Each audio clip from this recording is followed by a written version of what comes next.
제자의 길, 주님의 길과 제자의 길이라는 제목으로 하나님의 말씀 함께 나누도록 하겠습니다. 우리가 마태복음을 지난 1월 중순부터 약 82일간 묵상하도록 그렇게 되어 있습니다. 벌써 이제 16장, 물론 우리 아침 큐티는 지금 20장을 가고 있지만 오늘 16장이 28장 중에 한 중반 조금 지난 것처럼 분량으로 봐서는 그렇지만 예수님의 사역, 예수님의 생애로 보면 거의 끝 무렵에 가 있습니다. 우리가 분수령이라는 말이 있는데요, 어떤 분기점이 될 수 있는 이 복음서에, 마태복음서의 분기점이 두 군데가 있습니다. 오늘 21절에 보면 이때로부터, 이때로부터 예수님 무엇인가 새롭게 하신다는 거죠. 이와 같은 문구가 또 한 번 나오는데요, 4장 17절에 보면 우리 한번 보겠습니다. 4장 17절, 마태복음 4장 17절에 보시면 이때부터 예수께서 비로소 전파에 이르시되 회개하라 천국이 가까이 왔느니라 하시더라. 이때부터 예수께서 이때부터 비로소 전파하셨다는 겁니다. 그러니까 그 전에는 예수님의 생애를 우리가 사생애라고 합니다.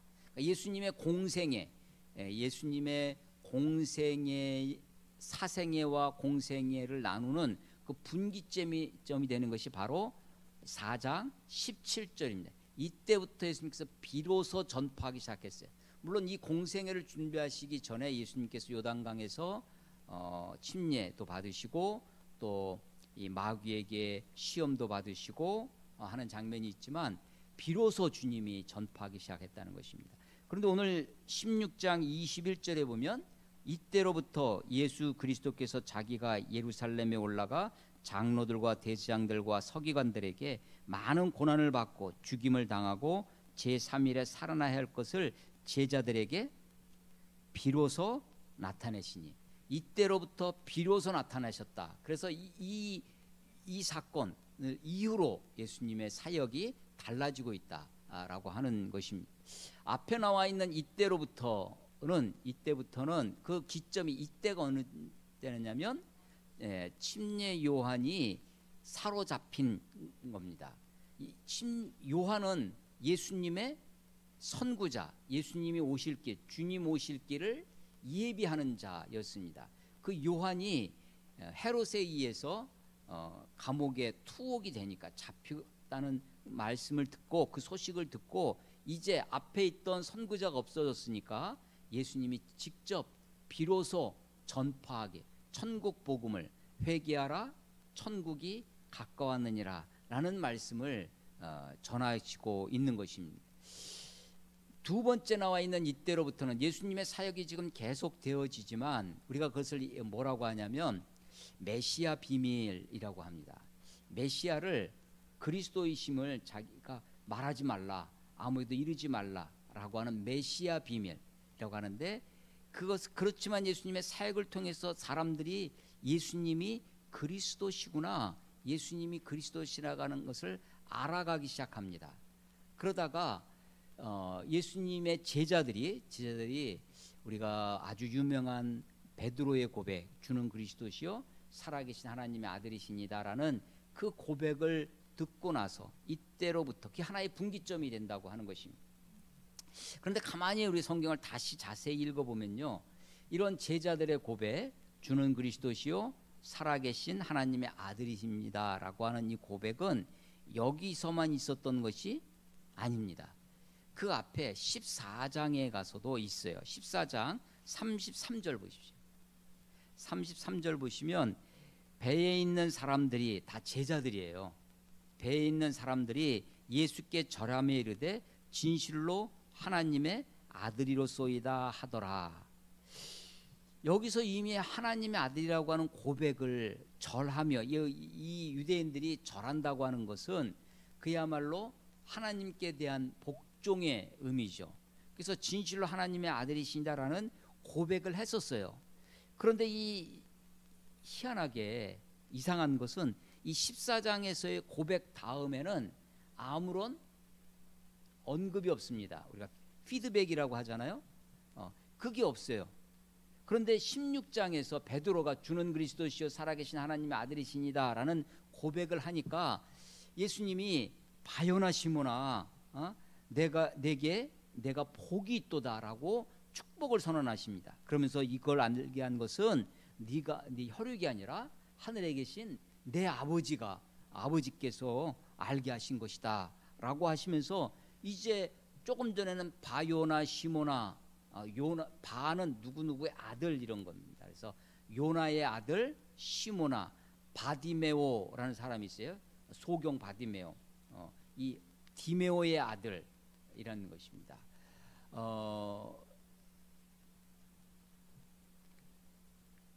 그래서 바요나 시모나 원래 이름이죠.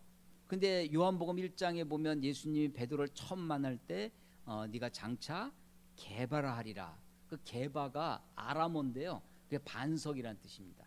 그게 헬라어로 바꾸면 베드로예요. 그러니까 게바 그리고 베드로 똑같은 것입니다. 그래서 이 인간 자연인으로서의 요나의 아들 시몬, 바요나 시몬, 그 시몬이 예수님이 하나님의 아들이시고 그리스도이시라는 것을 알게 한 것, 그것을 이제 축복하고 있죠. 그런데 18절에 보면 내가 내게 이르노니 너는 베드로라. 내가 이 반석 위에 내 교회를 세우리니. 앞에 너는 베드로라. 이 반석 위에, 이 헬라어로 하면요, 페트로스, 베드로, 너는 베드로라. 이 반석, 그 반석도 베드로라는 뜻이라고 그랬죠. 반석은 페트라예요. 페트로스 하면 벌써 끝에 이게 남성형 어미입니다. 페트라 하면 여성형 어미예요. 그리고 앞에는 대문자고 뒤에는 소문자입니다. 앞에는 고유명사고 뒤에는 보통명사예요. 그러니까 베드로와 반석이 사실은 같은 어원을 가지고 똑같은 단어. 그래서 캐톨릭에서는, 천주교에서는 봐라, 이 베드로에게 하나님의 교회를 세운다고 하지 않았냐, 베드로에게 천국 열쇠를 준다고 하지 않았냐. 그래서 베드로의 수장권, 그래서 제1대 교황이라고 하고 그 이후부터 교황권이 바로 여기서 있다라고 하는데, 이것은 베드로에게 준 것이 아니라 베드로와 같은 신앙의 고백. 그래서 앞에는 남성 명사지만 뒤에는 여성 명사로 되어 있다. 이건 다른 것이다라고 하는 거죠.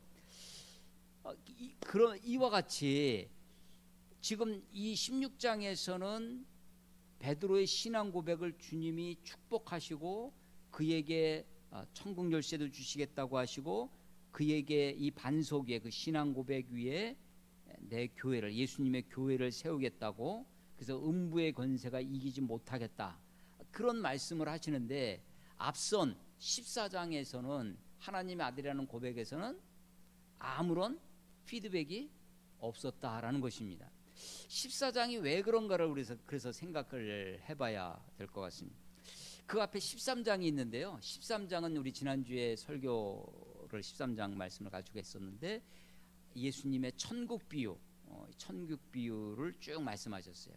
그리고 나서 말씀을 다 마치시고 나서 예수님이 이제 자기 고향으로 가셨습니다. 고향이 어디예요?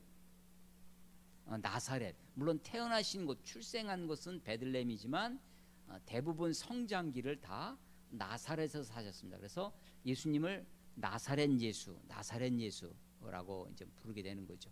그 나사렛에서 갇혔더니 이 사람들이, 그 고향 사람들이 예수님을 배척하는 거예요. 그게 이제 13장 54절입니다.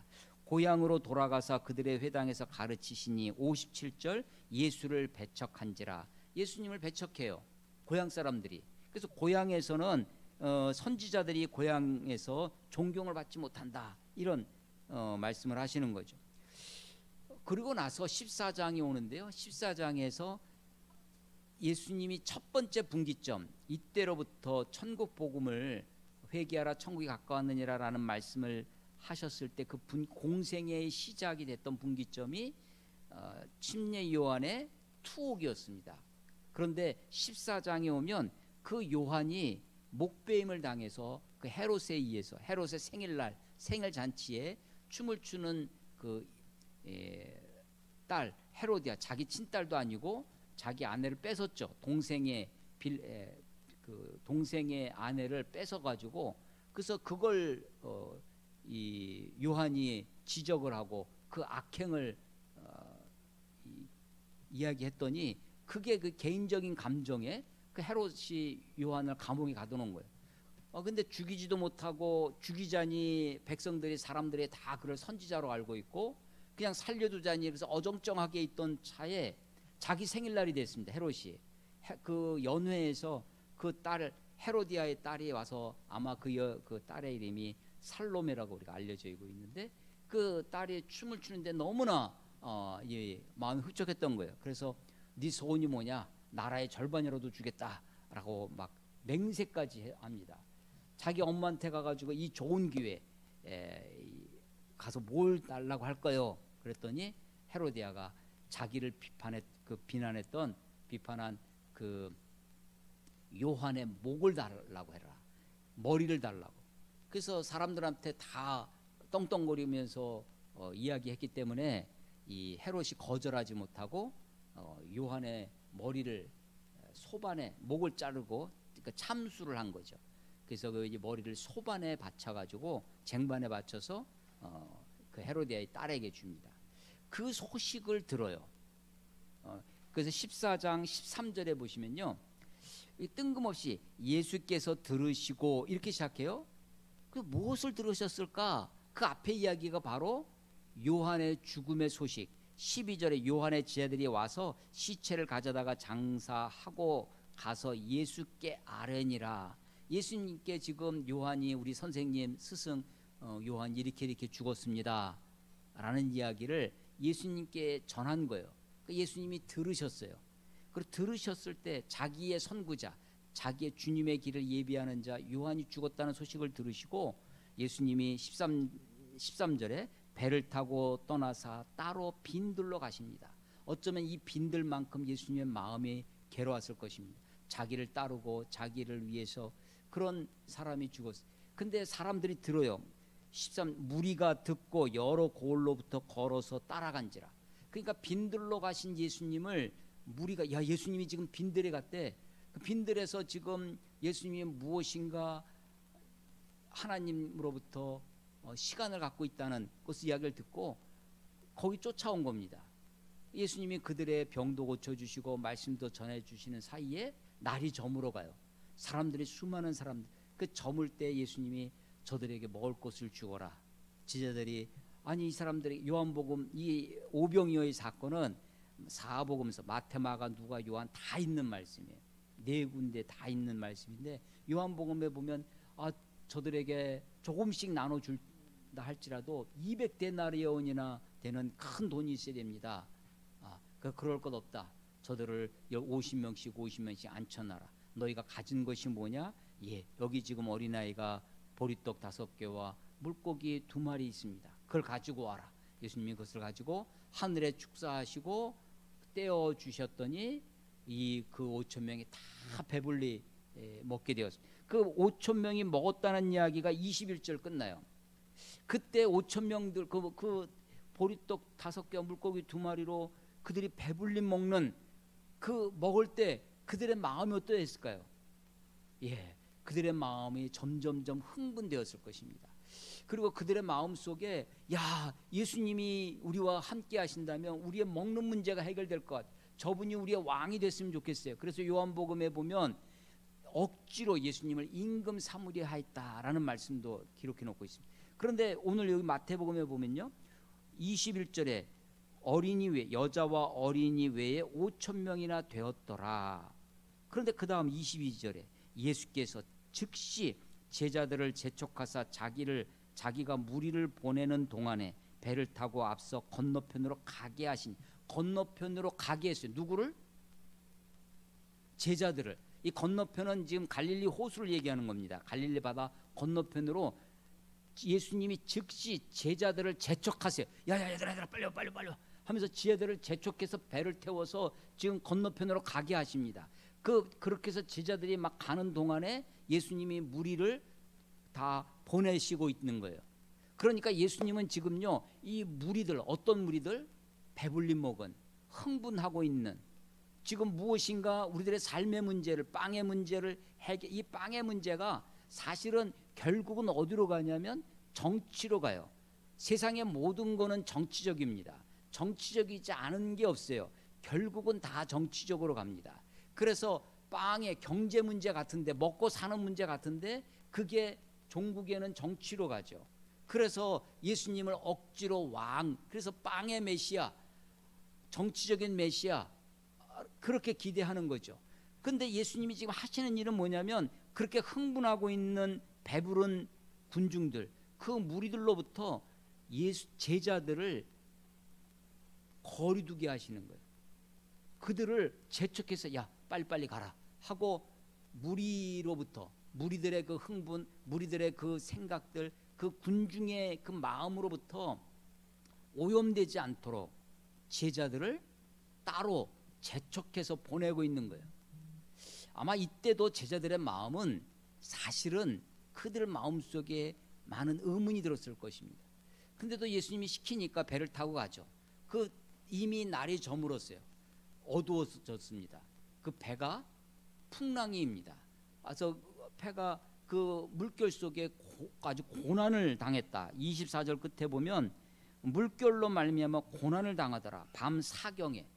이 사경은 1경, 2경, 3경, 4경 이런 하루를 12개로 나누면, 그래서 이 2시간씩 따지면요, 초저녁부터 해서 밤 사경은 새벽 3시, 4시 아주 짙은 어두움 속에 주님이 풍랑을 맞아 고생하고 있는 제자들에게 나타나셨어요. 물 위로 걸어오셨습니다. 이 새벽에 무엇인가 다가오니까 제자들이 유령인 줄 유령이라 하는 거예요. 주님이 안심하라, 두려워하지 말라, 나니 나다, 두려워하지 말라라고 하죠.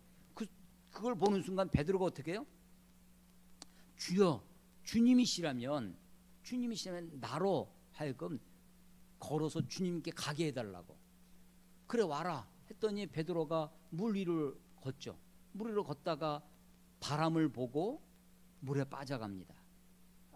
그때 예수님이 즉시 그를 31절에 보면 30절 바람을 보고 무서워 빠져지는지라 소리질러 이르되 주여 나를 구원하소서 하니 예수께서 즉시 손을 내밀어 그를 붙잡으시며 이르되 믿음이 작은 자들아 왜 의심하였느냐 하시고 배에 함께 오르매 바람이 그치는지라.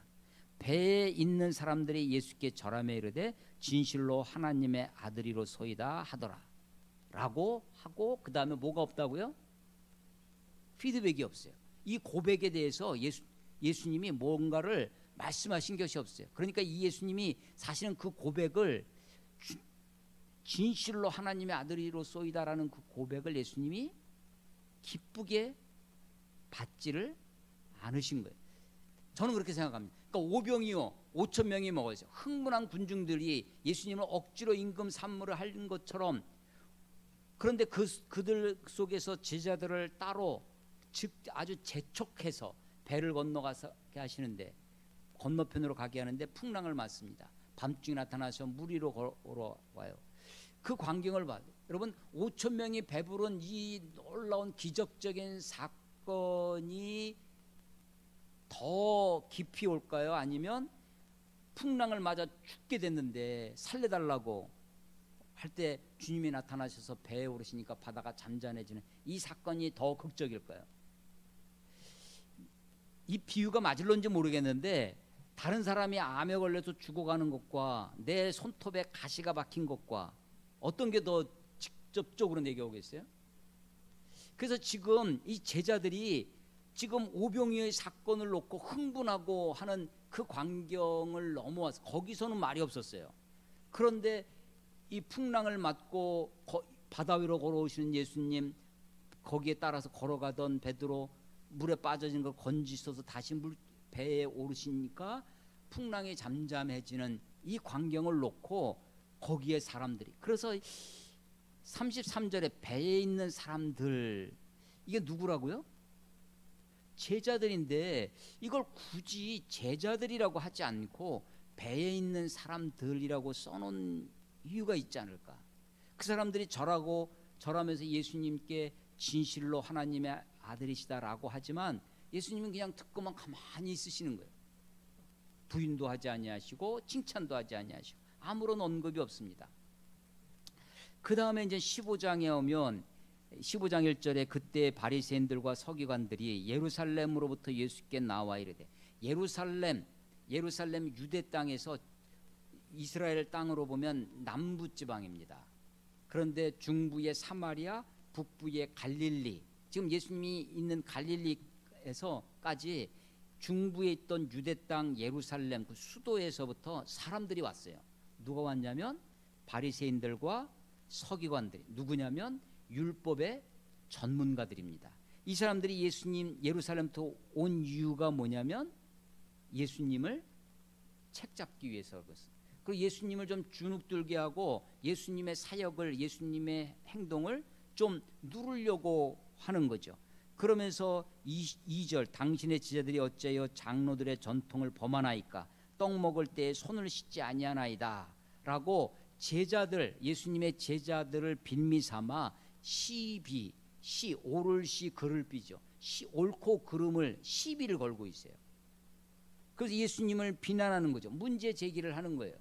그런데 예수님이 이 전통과 하나님의 말씀, 너희가 사람의 계명으로 이 전통으로 하나님의 계명을 범하느냐라고 하면서 사람의 입으로 들어가는 것이 사람을 더럽게 하는 것이 아니라 사람의 입에서 나오는 것이 사람을 더럽게 하느니라 라는 말씀으로 하십니다. 그리고 나서 21절에 가시면요, 15장 21절 예수께서 거기서 나가사 두로와 시돈 지방으로, 두로와 시돈은 페니키아, 우리 세계사에 보면 페니키아 있죠. 그 페니키아예요. 어디냐면 갈릴리 북쪽의 해안에 있는 두로, 이게 이방 땅이죠. 여기서 그쪽으로 올라가신 갈릴리에서 북쪽으로, 아마도 지금 예루살렘에서부터 바리새인과 서기관들이 예수님의 사역을, 예수님의 행동을 좀 억누르게 하려고 파견된 그런 사람들을 피해서 좀 더 위쪽으로 가셨어요. 이 두로와 시돈에서 가나안 여인을 만납니다. 자기 딸이 귀신 들려서 그 예수님께 와서 고쳐달라기를 간청을 하는데 예수님이 아주 냉담한 반응을 합니다.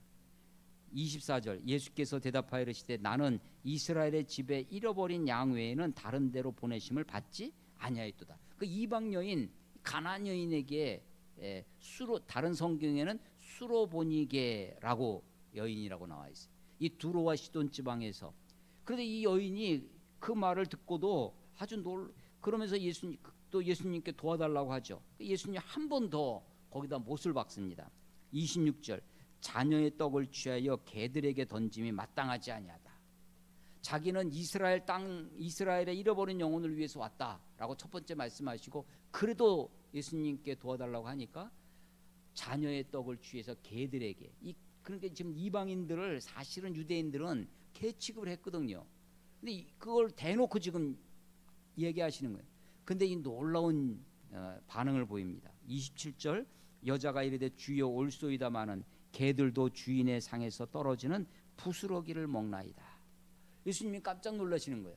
그러면서 28절 여자여 내 믿음이 크도다. 내 소원대로 되리라. 소원대로 되리라. 이것도요 얼뜻 그냥 우리가 쉽게 넘어갔지만 이것도 아주 독특한, 예수님이 다 내 믿음대로 될지니라. 믿음대로 되는 겁니다. 근데 여기는 뭐로 소원대로. 우리가 소원대로 되면 좋겠죠. 소원대로 되는 게 아닙니다. 네 소원대로 되느니라. 그런데 아주 이게 독특한 경우예요. 어떨 때냐면 믿음이 크면 소원대로 됩니다. 내 믿음이 크도다. 내 소원대로 될지. 우리 소원대로 되는 게 아닙니다. 하나님의 소원대로 되는 거죠. 하나님의 소원대로. 이 가나안 여인이 이런 것을 만나요. 그리고 다시 갈릴리로 29절 보면 예수께서 거기서 떠나서 갈릴리 호숫가에 이르매 산에 올라가, 그래서 여러 또 이적도 병을 고치시는 장면이 31절에 나옵니다. 말 못하는 사람, 장애인, 다리 저는 사람, 맹인, 그러면 이런 일들을 하세요. 그리고 32절 이하에 물고기 보리떡 7개로 또 생선 2마리로 4,000명을 먹이시는 사건이 이제 그 15장 후반절에 있습니다. 다시 예루살렘에 이제 갈릴리로 돌아왔더니 16장 1절에 바리새인들과 사두개인이 와서 예수를 시험해요. 아까는 그냥 15장 1절에는 예루살렘에 와서 제자들의 이야기를 가지고 시비를 했는데 16장에 오니까 이제 본격적으로 예수님을 시험하려고 듭니다. 그러면서 당신이 하늘로부터 오는 표적이 무엇냐라고 물어요. 자, 그래서 지금 이 15장에서부터요 16장 계속해서 이 교권주의자, 누구냐면 교회 종교 권력을 가지고 있는 사람들이에요. 바리새인들과 서기관, 또 대제사장, 이런 사람들로부터 예수님이 이제 어려움을 당하게, 배척을 당하시고 계속해서 공격해 오고, 그래서 결국은 십자가에 죽으시는 장면으로 가는데, 그 시발점이 어디였냐면 나사렛 고향이었습니다. 13장 천국 비유를 다 말씀하시고 고향에 가셨을 때 고향 사람들의 배척을 받아요. 거기서부터 시작해서 지금 이 교권주의자, 종교 권력을 가지고 있는 바리새인들, 서기관들, 이런 사람부터 이제 이 배척을 받고 있는 것이죠. 자, 16장에 와서요 이제 예수님을 본격적으로 시험하기 시작합니다. 그러면서 하늘로부터 오는 표적이 뭐냐? 예수님이 야, 너희가 하늘이 붉으면 날이 맑겠다 하는 것을 이 일기는 분별할 줄 알면서 어떻게 시대의 표적은 분별할 수 없느냐? 내가 너에게 보여줄 것은 요나의 표적밖에 없다 라고 하면서 또 예수님이 저들을 피해서 5절 보시면 제자들이 건너편으로 갑니다. 그런데 떡 가져가기를 잊어버려요. 그랬더니 6절 예수께서 이르시되 삼가 바리새인들과 사두개인들의 누룩을 주의하라 라고 말씀하십니다. 제자들이 그 바리새인들과 서기관들의 누룩을 주의하라 이 말씀을 오해합니다. 아, 우리가 떡을 안 가져와서 그렇구나. 그걸 가지고 7절에 보시면요 제자들이 서로 의논하여 이르되 우리가 떡을 가져오지 아니하였도다. 그래서 그걸로 예수님이 지적하시는 줄 알아요. 이게 제자들이 이게 어떤 제자의 생각이 아니라 제자들이 서로 논의한 거예요. 예수님이 왜 바리새인들과 서기관들의 누룩을 주의하, 이 말을 못 알아들은 거죠. 할까? 소위 우리는요 우리 시대에 집단지성이라는 말이 있습니다. 집단지성. 그래서 어떤 한 개인이 아니라 이 무리가, 이 회중이 광화문에 100만 명이 모이면 거기서 만들어내는 어떤 소리는 그건 절대 선인 것처럼 우리가 생각을 합니다. 다수가 항상 옳다고 생각하는 생각이 있어요. 이 수적인 그 판단에 대해서 우리가 경도되어지죠. 그런데 제자들이 서로 의논을 했어도 여전히 주님의 말씀을 오해하고 있었습니다. 그래서 8절 예수께서 아시고 저들의 생각을 아신 거예요. 이르시되 믿음이 작은 자들아 어찌 떡이 없으므로 서로 의논하느냐? 너희가 아직도 깨닫지 못하느냐? 지금 제자들을 향해서 뭐라고 그래요? 너희가 아직도 깨닫지 못. 이 깨닫지 못한다는 말씀을 두 번씩이나 하십니다. 11절에도 어찌 내 말한 것이 떡에 관함이 아닌 줄을 깨닫지 못하느냐? 깨닫지 못하느냐? 깨닫지 못하느냐라고 두 번씩이나 말씀해요. 그리고 나서 13절로 넘어오는 거예요. 어디로 가시냐면 빌립보 가이사라 지방으로. 이 빌립보 가이사라는 갈릴리 호수 북쪽으로 약 40km 정도 북방에 있는 거예요. 지금 바리새인들과 서기관들이 15장에 아까 우리 15장에서도 예루살렘 들어와서 얘기를 하니까 어디로 가셨냐면 저 북쪽에 두로와 시돈 쪽으로 북서쪽이에요. 그런데 이제 북쪽으로 곧장 위에 빌립보 가이사라라는 지역으로 가시는 거예요. 그런데 이 빌립보 가이사라는 그 이름을 한번 생각해 보세요. 도시 이름입니다. 도시 이름인데 가이사랴는 케사르라는 뜻이에요. 케사르 시저입니다. 로마의 황제 이름을 갖다 붙여놓은 거예요. 빌립보는 빌립은 마케도니아의 왕 알렉산더 대왕의 아버지가 빌립이에요. 그러니까 빌립 왕이 마게도니아를 통일하고 그의 아들 알렉산더가 그리스를 다 통일하고 오리엔트를 다 통일했던 정복했던 거죠. 그래서 이 알렉산더 대왕의 아버지 빌립을 기리고 그의 이름을 가진 도시들이 몇 개 있습니다. 그 바울 서신 중에 하나가 빌립 보서가 있죠. 그 빌립보도 마게도냐의 첫 성이라고 하는 그 빌립보 그 그리스의 도시가 있어요. 그런데 이 이스라엘 땅에 갈릴리 북쪽에도 빌립보라고 하는 도시를 만든 거예요. 그 도시를 왜 거기다 빌립보라는 이름을 붙이겠어요? 예, 잘 보이려고. 그 도시는 더 아름답게 멋지게 만드는 거죠. 그리고 이 그리스 헬라를 정복한 게 로마예요. 그래서 그리스 로마, 이 로마가 다시 이 유대 땅을 정복합니다. 그러고 나서 빌립 분봉왕 빌립이 헤롯의 아들이에요. 빌립이 그 빌립보에다가 가이사라라고 하는 이름을 붙여놓는 거예요. 그러니까 빌립보 가이사라가 된 거예요. 그러니까 이제 로마를 추구하는 거죠. 로마를.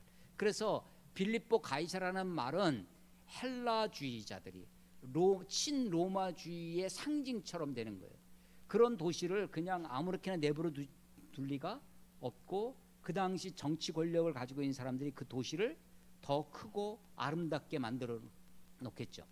지금은 여기는 이 비아니스라고 하는 이름으로 도시가 있는데요. 지금도 가보면 거기 아주 수목이 우거진 갈릴리 북쪽에 물도 많고 이 헬몬산에서부터 오는, 그래서 거기에는 판신이라고 하는 그 당시에 이방 신들의 신전도 지금까지 남아 있습니다. 그래서 거기 이 빌립보 가이사라라고 하는 것은 로마와 그리스와 로마, 헬라주의의 아주 번성한 곳이고 우상 숭배가 가득한 곳이었습니다. 예수님이 거기까지 가신 거예요. 거기서 지금 제자들에게 묻고 있는 거예요. 다시 14장으로 한번 가보세요. 14장. 요한이 지금 죽었다는 소식을 들었습니다. 예수님이 헛헛한 마음이셨을 거예요. 그래서 그 소리를 들으시고 따로 빈들로 나가셨습니다. 그런데 사람들이 몰려오는 거예요. 그래서 그들의 병도 고쳐주시고 그들의 배고픈 배도 채우셨는데 5천 명이나 사람들이, 군중들이 막 움직이는 모습이 보입니다. 그때 제자들을 따로 떼서 바다를 건너가게 하시는데 풍랑을 맞아요. 밤 사경에 예수님이 그 모습을 보시고 물 위를 걸어서 그들에게 갑니다. 베드로가 자기도 물을 걷게, 그래서 걸어오는데 바람을, 주님을 보고 갈 때는 안 빠졌는데 바람을 보는 순간 두려운 마음에 빠져들어가요. 그를 건지고 배에 올라갔더니 풍랑이 잔잔해지고 그때 사람들이, 배에 있는 사람들이 예수님 앞에 절을 하면서 진실로 하나님의 아들이.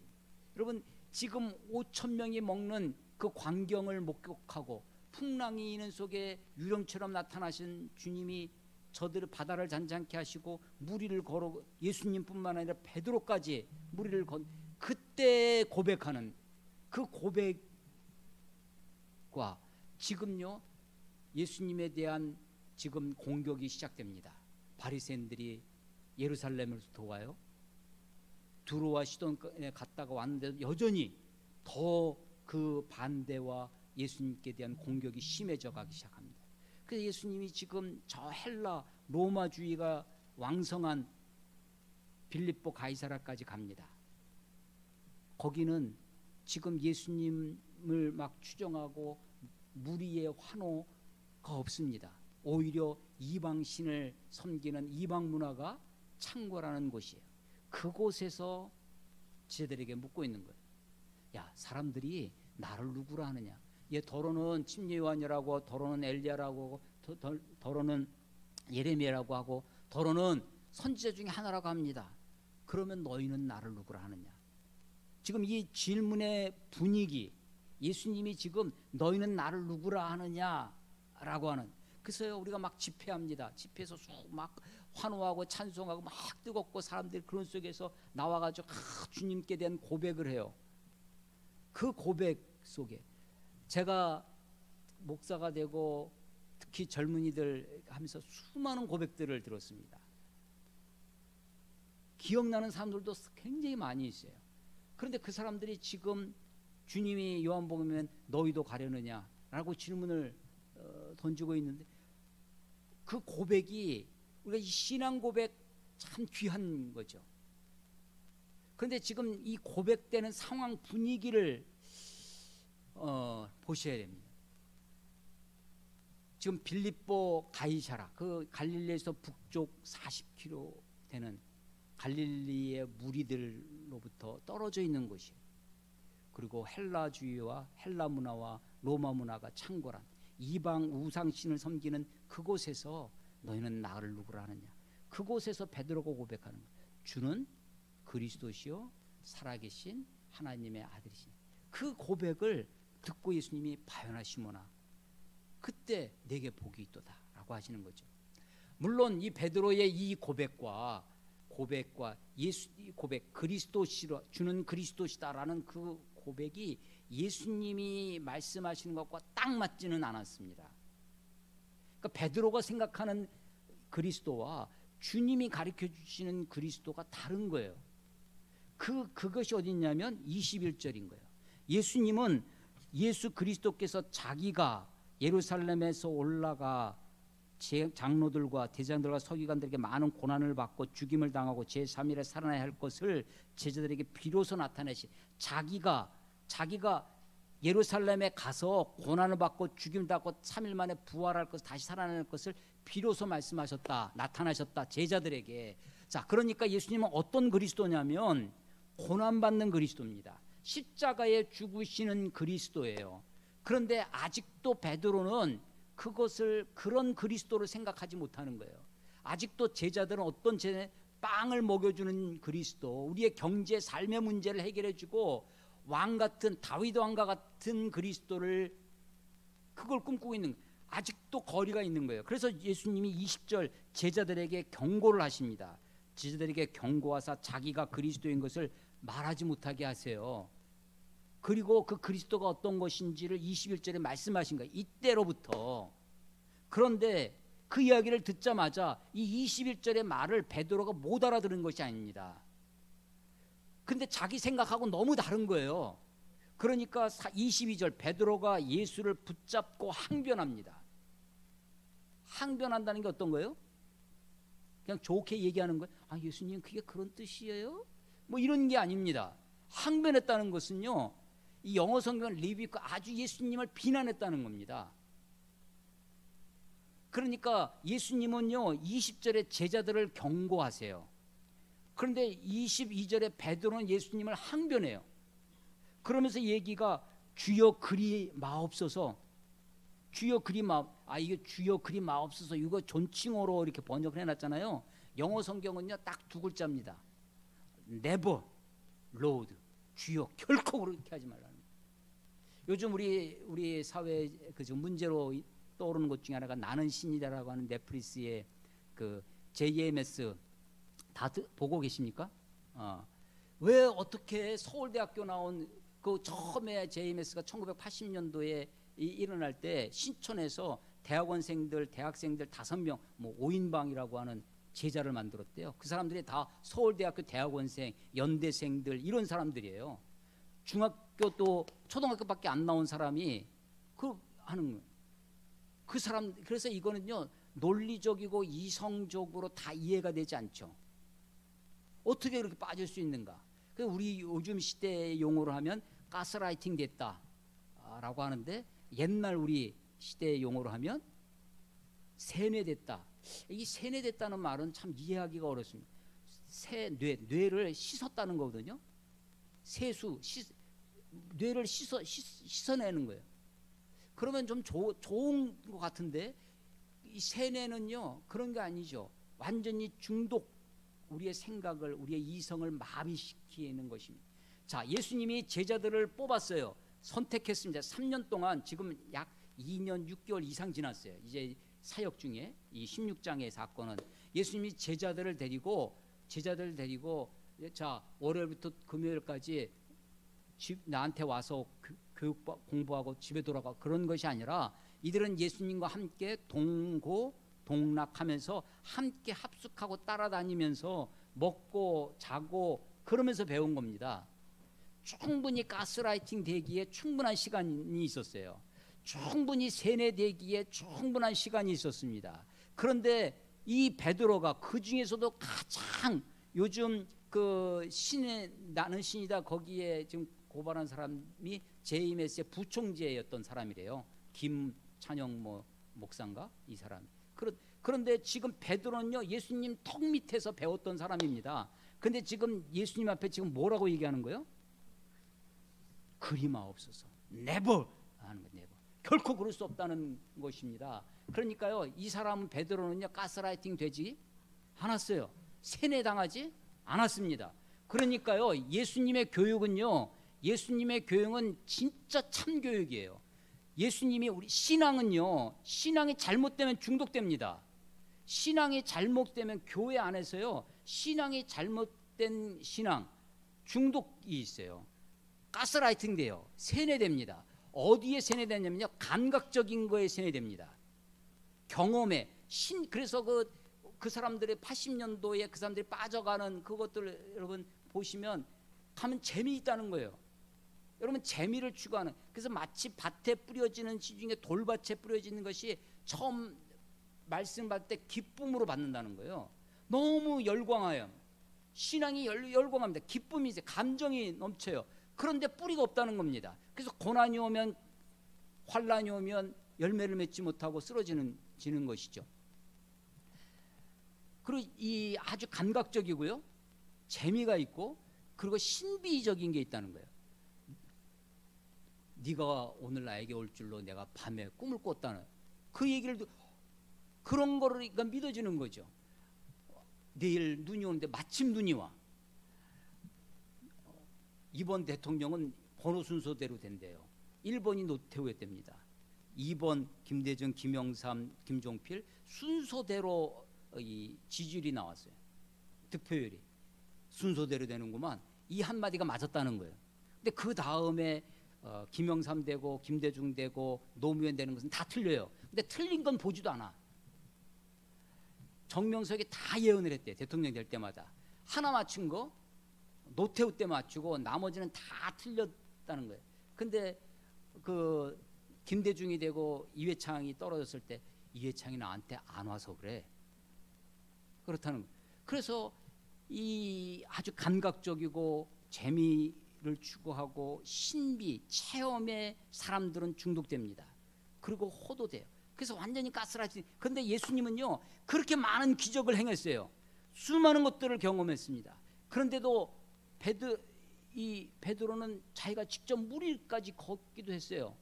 그래도 가스라이팅 되지 않았습니다. 세뇌되지 않았어요. 참 신앙은 그렇습니다. 참 믿음은요 우리의 이성이 살아있어요.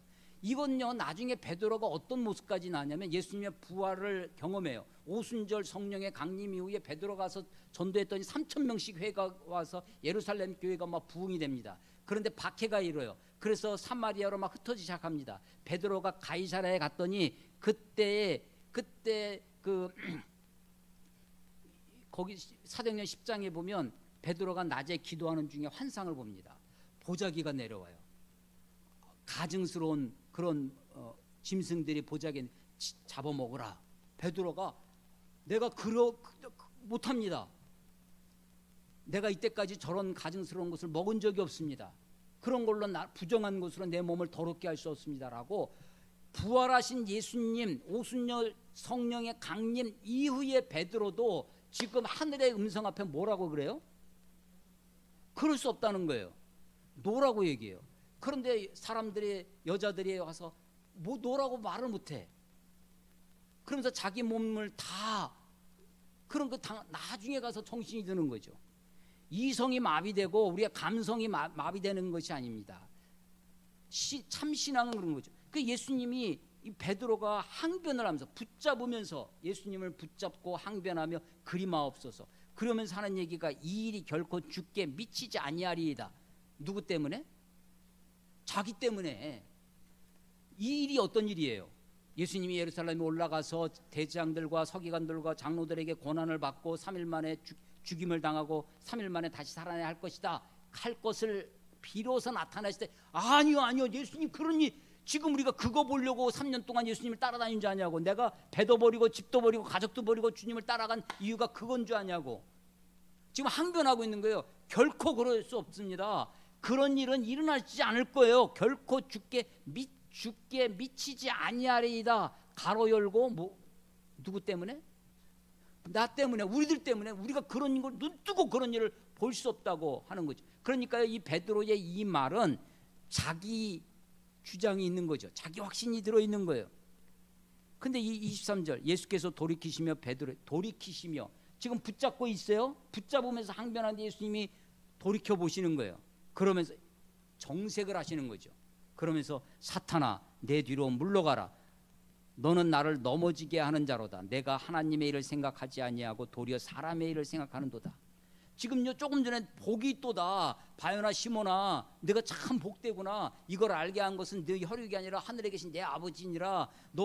내가 너에게 천국 열쇠도 주고 너 위에 이 믿음의 고백 위에 내 교회를 세우겠다고 말씀하셨던 주님이 사탄아라고 얘기를 하시는. 그러니까요 지금 베드로의 입으로 주는 그리스도시에 살아계신 하나님의 아들이니다라는 그런 소리, 그런 말도 있지만 사탄의 소리도 한 거예요. 그게 뭐예요? 그리하지 마옵소서라고 하는 것이죠. 내 뒤로 물러가라고. 너는 나를 넘어지게 하는 자, 넘어지게 하는 자. 이게 스칸달리조라는 단어인데요. 여기서 스캔들이라는 말이 나왔습니다. 스캔들. 내가 하나님의 일을 생각하지 않냐고 도리어 사람의 일을. 하나님의 일과 사람의 일, 무엇이 하나님의 일이겠어요? 21절에 있는 비로소 나타내기 시작하신 그 일. 예수님이 예루살렘에 올라가서 장로들과 대제장들과 서기관들에게 고난을 받고 죽임을 당하고 3일 만에 다시 살아나는 것, 고난받는 그리스도, 십자가의 죽으심, 이게 주님이 이 땅에 오신 목적이시죠. 이것이 하나님이 그의 아들을 이 땅에 보내신 목적이 하나님의 일이에요. 근데 사람의 일은 뭐예요? 사람의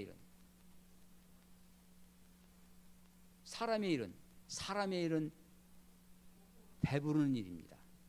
사람의 일은 정치적인 메시아, 군사적인 메시아, 다윗 왕과 같은 메시아, 그런 그리스도가.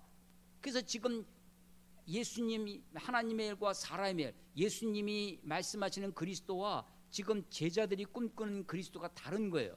이 격차 때문에 지금 예수님이 내가 그리스도의 있음을 말하지 마.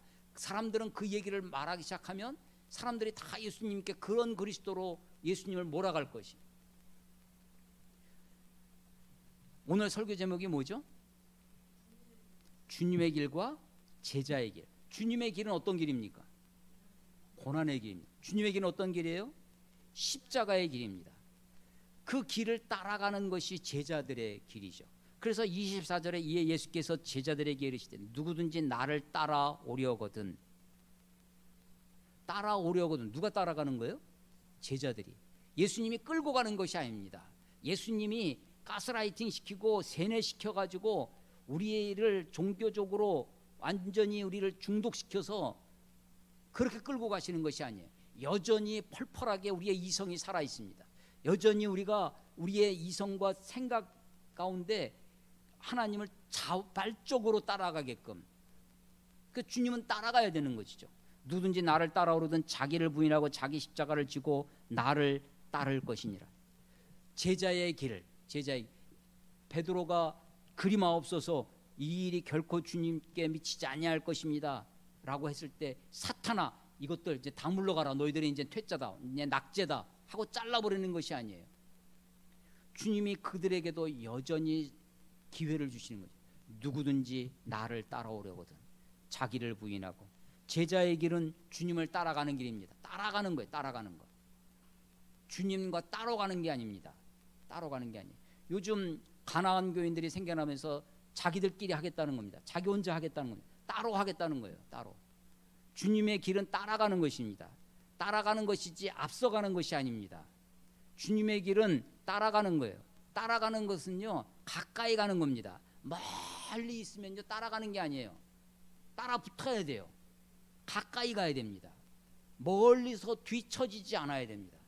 주님의 길, 나를 따라오려거든 주님을 따라가려면요, 앞서지도 말고 따라가지도 말고 뒤처지도 말고 주님 가까이 뒤에서 주님을 붙쫓아 가야 하는 것입니다. 주님의 길은 분명합니다. 십자가의 길입니다. 주님의 길은 분명합니다. 그것은 고난의 길입니다. 주님의 길은, 주님은 그 길을 가시는 거예요. 제자들이 꿈꾸는, 사람들이 꿈꾸는 빵의 메시아, 정치적인 메시아가 아니라 그분은 십자가에서 온 인류를 위해서, 온 인류의 죄를 대속하시기 위해 죽으시는 그 길을 가시는 거죠. 그리고 우리들에게도 그 길을 따라오라고 하시는 거예요. 주님 가신 그 길을, 고난의 길을, 그것이 제자의 길이다라고 하는 것입니다.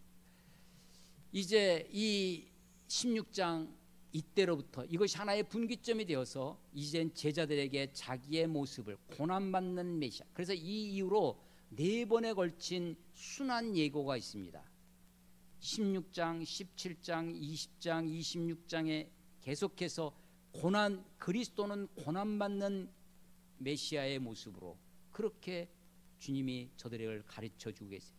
그리고 예수님의 공생애를 3년이라고 했을 때 마태, 마가, 누가로는 그 3년을 알 수가 없어요. 다 갈릴리 중심으로 사역을 하시다가 예루살렘, 유대로 가서 십자가에 못 박혀 죽으십니다. 그래서 마태, 마가, 누가를 보면 1년 반 정도밖에 안 돼요. 근데 요한복음을 보면 예루살렘에 올라갔다가 다시 오셨다가 예루살렘에 올라가, 6월절이 3번 나와요.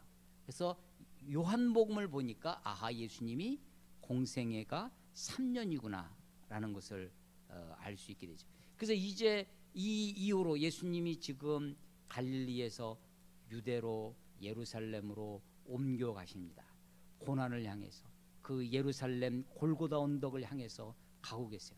예수님을 향한 비난과 예수님을 향한 공격과 논쟁이 점점점 첨예화져 가는 것이 이 후반부의 모습입니다.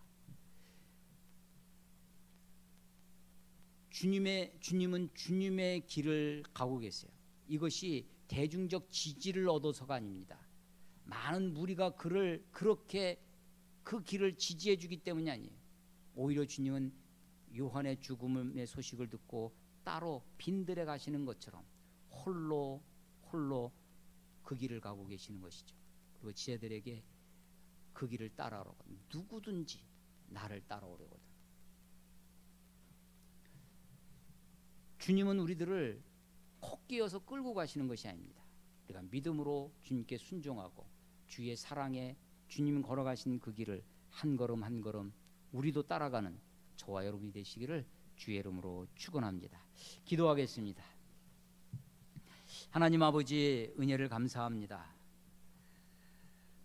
기독교가 창궐할 때 많은 사람들 앞에서 멋지게 칭찬 들으며 박수 소리와 함께 주님을 고백했던 많은 사람들을 우리가 기억합니다. 그러나 주님이 아무도 없는 그곳에서, 아무도 박수 쳐주는 사람 없는 그곳에서 주님을 고백하며 주와 동행하며 주님 가신 그 길을 따라가는 주의 제자들을 주님이 기뻐하시며 저들을 축복하시며 그들의 그 신앙 고백, 믿음의 고백 위에 내 교회를 세우시겠다고, 그리고 음부의 권세가 이기지 못하겠다고 천국 열쇠를 그들에게 주겠다고 하시는 이 말씀을 다시 새기게 하여 주시옵소서. 우리도 주님 가신 그 길을 따라가며 주와 함께 그 영광의 자리에 설 수 있도록 아버지여 인도해 주시옵소서. 주님을 의지합니다. 예수님 이름으로 감사하며 기도드렸사옵나이다. 아멘.